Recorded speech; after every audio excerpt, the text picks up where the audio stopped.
Thank you. Thank you for being here. It's always amazing to see people come to see the films and the work that I've committed my life to, and so I really appreciate you all being here. I'll keep it short, but I'm gonna come back and you can, please, I welcome your questions. But basically these two films are part of a larger series on Indigenous resistance that was produced by Viceland in association with the Aboriginal People's Television Network.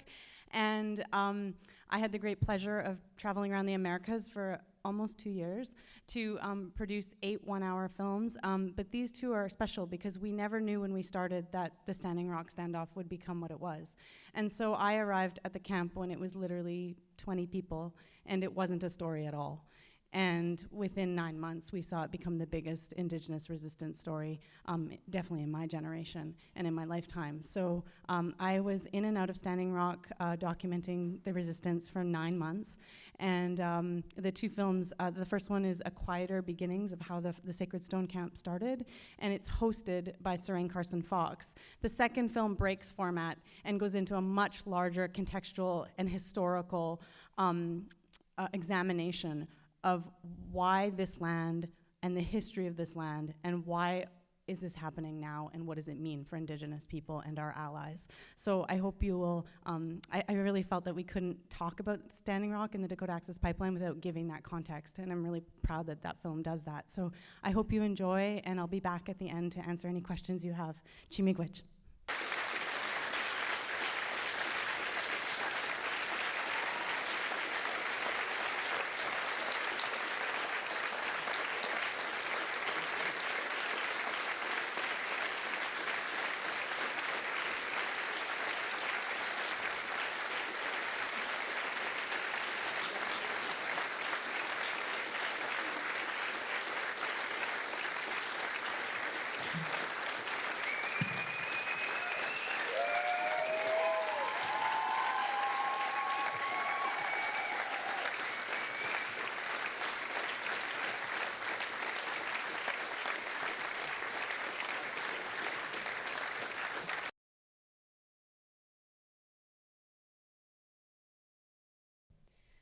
So the situation right now is the Dakota Access Pipeline has been functioning and is totally functional. They had a spill within the first 3 months, not in the actual river, but on a piece of land.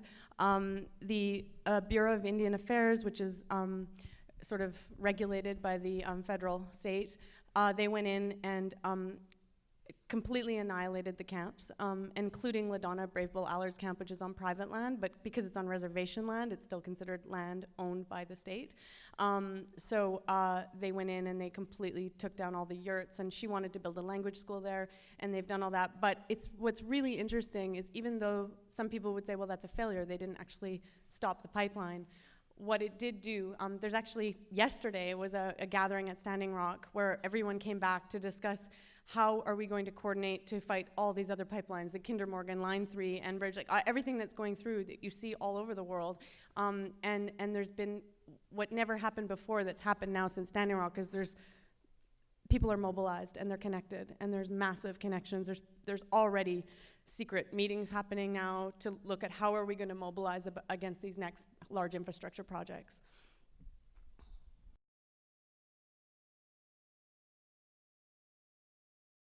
Objectivity for me, that's not what I went in to do. I mean, plenty of people have been telling stories about our people for a really long time, and I was like, I'm an Indigenous filmmaker and I'm gonna tell it from our point of view. And I was unapologetic, and luckily I had a production team that was willing to also take those risks and say, you know what, we're here to make an Indigenous resistance series, let's do it from that point of view.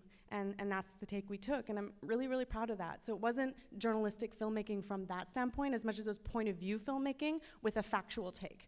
There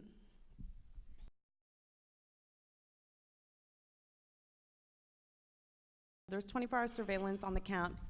It was really an intense thing. Like, if you've ever, been in Toronto when the air show's going on, like it wasn't fighter jets, but it was helicopters and surveillance planes, 24 hours, 7 days a week. It was constant, and we had drones, and the drones were being used for 2 reasons. One was to shoot footage, but one was to also surveillance from our side, like to get a sense. But the police started shooting down drones. I think if you were following the Standing Rock protests, they were using Facebook Live feeds and also using drone footage to incriminate people and then use in court cases and they were slapping people with federal sentences, which came with a 6-year minimum, 5 to 6 years minimum in federal pen, and that's never been done before to this level as what we saw in Standing Rock. So the drone footage became a real key player in the fight, and we had to be really strategic and like getting footage out of Standing Rock as fast as we could. We had an editor back in Toronto who I would literally call on the phone and be like, a Dallas Goldtooth just put out a live feed, can you rip it? And we'd be ripping the videos, because just as fast as those live feeds would go up, they'd be brought down again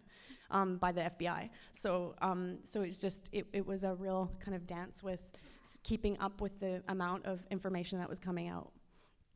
Mm-hmm.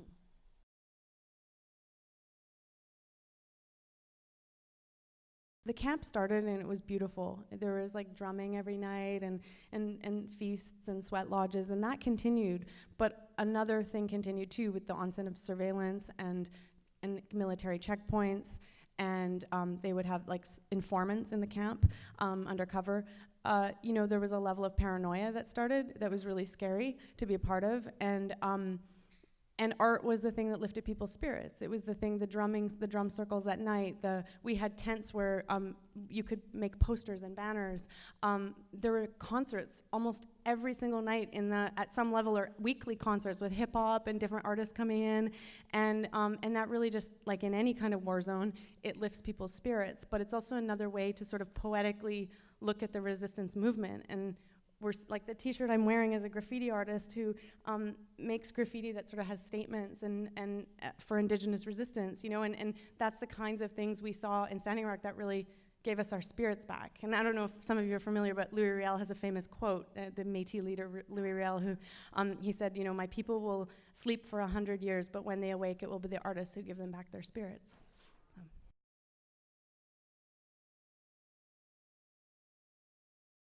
Well, I mean, I'm Algonquin Métis. My mother's reserve is from Kitikin-Zibi here in Quebec.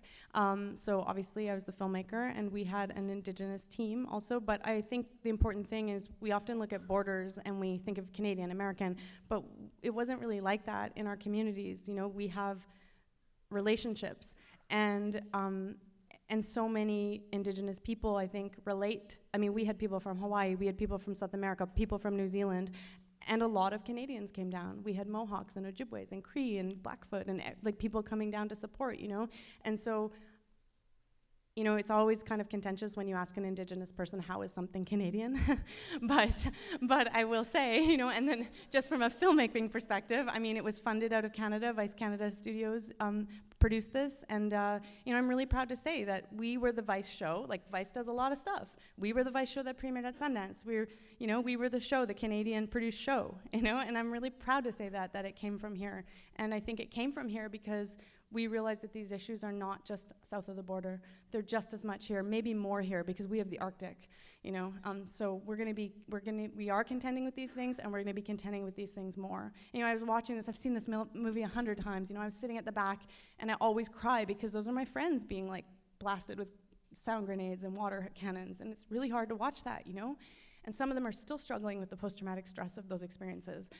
And I'm watching it, and I turned to my friend and I said, you know, just so you know, the next time it happens, I'll be there too, because it's gonna happen, probably very soon, within the year, you know, with the Kinder Morgan and stuff, so.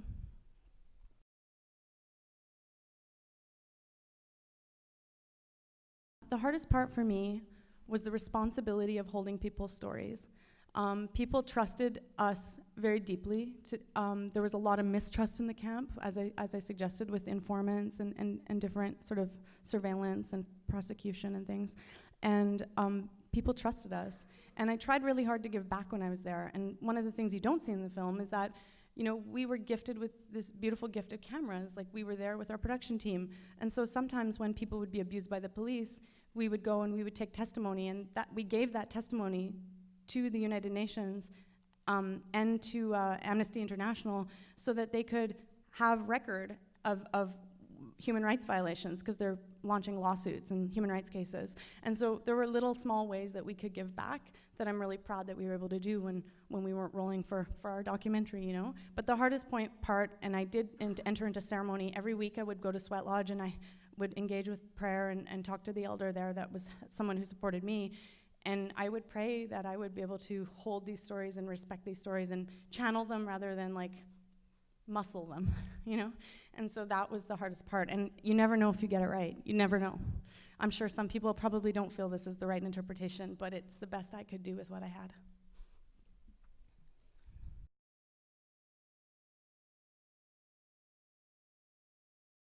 So many of our children grew up either very formally split from their families in foster care or, you know, adopted into families that weren't of their heritage. But then there's a whole group of us that didn't know our heritage. Like, we were colonized. Like, my mother went to a Catholic school with nuns, and, you know, she tried to say she was French Canadian and would often put that forward way before she'd say she was Algonquin, you know? And so there's like an inherent shame that's been fostered through colonization, you know, and social normativity. And so I think that what this offered was a way for people to be proud of who they were. And it was a really healthy environment. The camp was dry, no drugs, no alcohol. There was ceremony, people could learn, and you didn't have to be embarrassed to say, I don't know what it means to smudge, because someone would be, I'll show you. And there was a real pride in that, and I think we saw that. And I have this one memory where there was this young boy who he'd never been in touch with his Sioux culture. He'd been adopted in foster care. He was 17, and he'd been in and out of juvenile detention. And someone I know brought him to Standing Rock, and he was sharing a teepee. And when you share a teepee, you sleep beside 10 or 12 people, so you get to know them fairly well. And we were sitting there, and an elder was telling stories, and he turned to me, and he said, you know what's so cool? And the next day was a huge protest, and we were all getting masked up and getting ready to go in front of the police. And he said, you know, this is so cool. I spent most of my childhood just like raising shit with the cops, but now I get to raise shit for a real reason. and it was just really cool to see him, like, you know, growing, getting to know his culture, but also getting to be active in political resistance, you know, and have some purpose in that.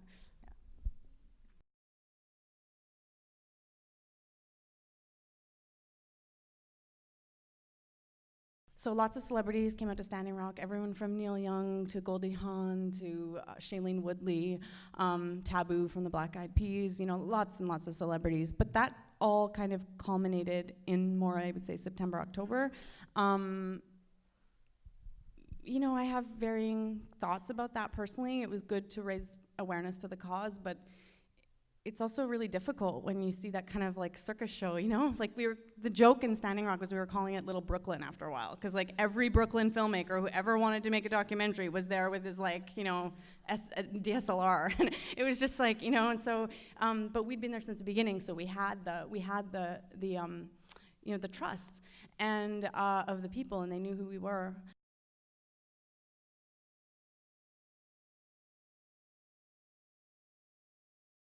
The media, I think, really sensationalized what you saw there.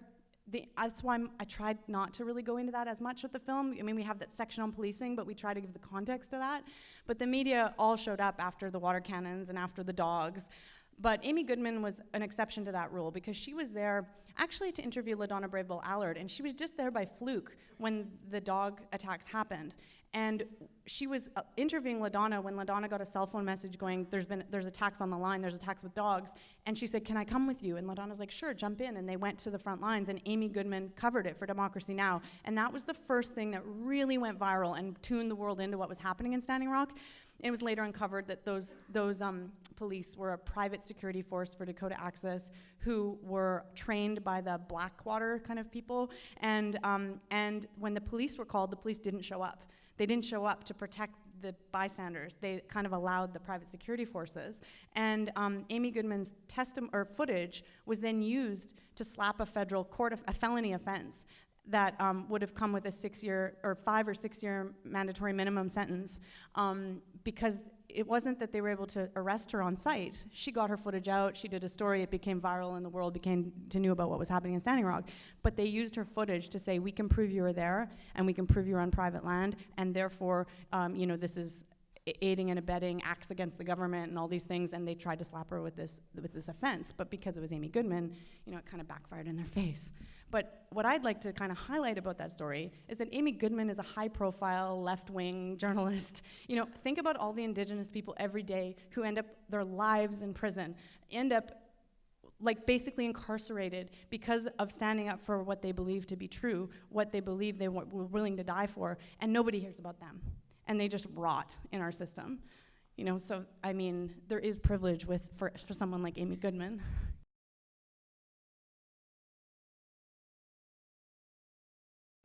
Well, it's interesting, my next film is an adaptation of Thomas King's The Inconvenient Indian, and I was sitting a couple weeks ago with Thomas King, and he's a very funny guy. People think he's very funny. So I was sitting with him, but he's also very serious, and he uses humor to kind of get his points across. And I said, Thomas, like, what do you think? Where are we headed? And he goes, Michelle, I hate to say it, but it's just always the same. It's just repeating. Nothing's really getting better. And he's like, but we just have to keep going. We just have to keep going, because maybe, you know, at least other people will feel emboldened to take the fight over, and we'll just keep going. You know, we got this far. And it really affected me, because I kind of was idealistic and thinking all these things matter, they make a difference. I'm not sure how much they make a difference, but all I know is we have this planet to protect, and that's all we've got. This is our home, you know? And so I'm not really sure, but I do have to say that I know that I'm gonna go to my grave thinking, I tried. I don't know if I'm affecting change, but I'm gonna fucking try.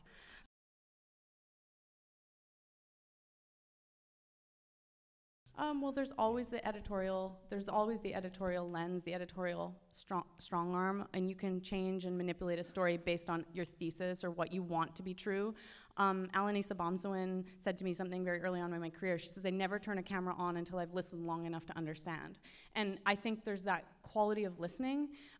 In our heritage, we never named things. We never said, this is what I'm going to name this. This will be a chair. It was like things gave us their names. The wind gave us its name. When we have children, they go nameless until they name themselves, and then we just listen until we know their name. And so this idea of listening versus telling, and I feel like that can be applied to filmmaking. Norval Morrisseau, another great woodlands painter, he said he would use his dream world. He would pray and go inside to allow things to channel through. And you know, I have this amazing story that happened when we were in Sundance. Nick, who you saw in the film, and LaDonna, who you saw, they'd never met each other. And they always wanted to meet. And so when the film premiered at Sundance, I said, finally, you guys are gonna meet. And they got to talking, and LaDonna, they were talking for about half an hour, and then LaDonna did this across the room. And I was like, what, am I in trouble? And she came up to me, she's a very powerful woman, and she said, how did you know?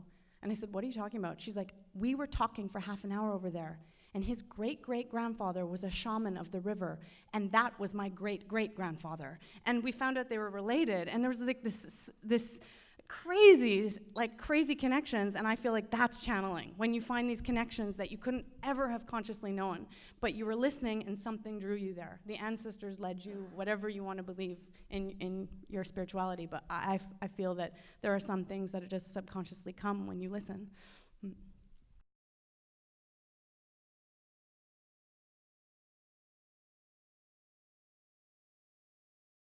Yeah, you know, I have to hand it to Vice, because we called them from the field, and we were actually supposed to do another film on something totally unrelated. I mean, it was in Indigenous resistance, but it wasn't in Standing Rock. And I called them from the field and said, I really think there's a second film here. I mean, we only, as you saw in the first film, covered the dog attacks. So all that other stuff happened after. And they were like, well, how do you see it? And I was like, well, I see it this way, I see it this way. I don't think it should be hosted, because I really think we need to give people voice that have things to say. And it was only a hunch, like so much of filmmaking's instinct. And they said, well, put up a proposal and we'll look it over. And I literally stayed up almost all night writing up a proposal from Standing Rock. And I sent it in the next day, and they said, okay, let's do it. And they subsequently funded and supported me to go back and forth and make this second film. We got very lucky. Sundance saw some of our rushes, and Sundance took the film without even seeing the completed film, and said, we'll premiere it. So that helped, obviously. And then I just had this really gut feeling like people need to talk, and this amazing thing happened, because so much of the films about Standing Rock are like run and gun, where you're just talking to people in the field. But we rented a room at the casino, and we invited LaDonna. All those interviews you saw were at the casino in Standing Rock, and it became like this truth booth where people would come in and they'd sit, and it was like this diary entry where they'd just start to, and it was incredible. And I didn't know that would happen, but I realized that people were ready to talk, and sometimes that's everything. You can be in the middle of a crisis and people just aren't ready to talk. We provided a safe, private setting where people could say their innermost thoughts, and I think we just got it right with the timing. People were ready to talk, and we were there to listen. And we'd built up long, strong connections where, you know, me and LaDonna had known each other for like 4 months by that point, or 5 months. So, you know, it was just, it was just this beautiful marriage of timing and support through Vice, and yeah, it was one of those like lucky documentary gods smiling down at us.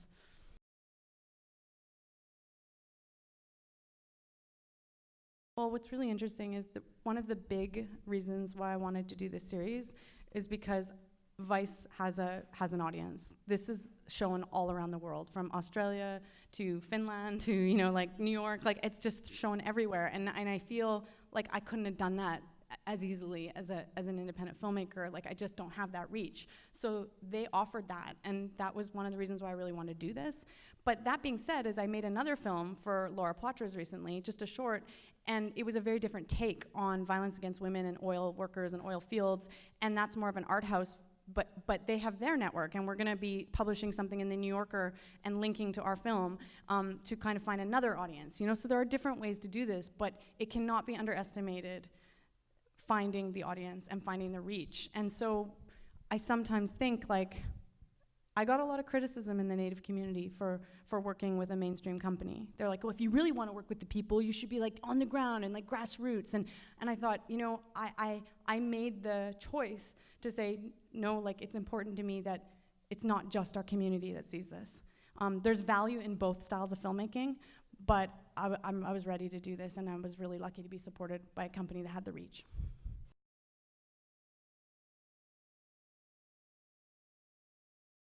I mean, we had a team of archivists and researchers who helped with that.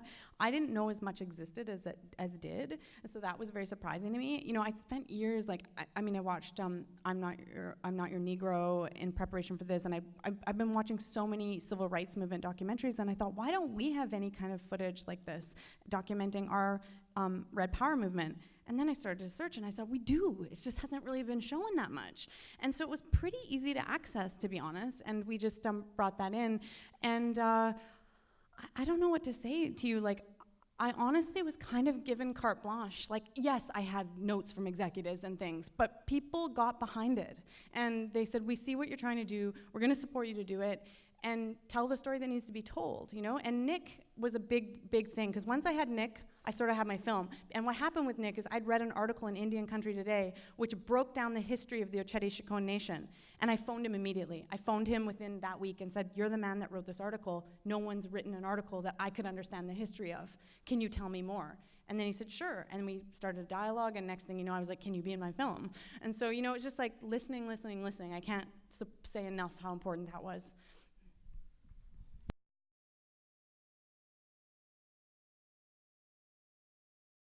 I just ask for allies. Like, we, you know, one of the #1 things you can do is you can divest your money. Take it out of the Royal Bank, take it out of our TD, go and invest and ask your banks the hard questions. Who are you supporting? You know, take your money out. That's a really concrete thing you can do. You know, credit unions are a great way to go.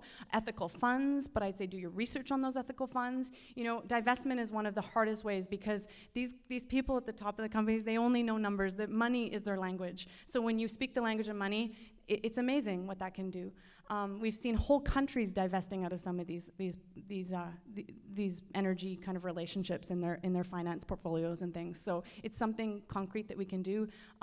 Be educated on what's going on, and you know, and I think we have to give Native people more of a voice to be sovereign and have their treaties upheld and honored, because this country was built on treaties that have been violated, and it's time we honor them. So if you can support that in any way, then I would please welcome. We need our allies and our kin.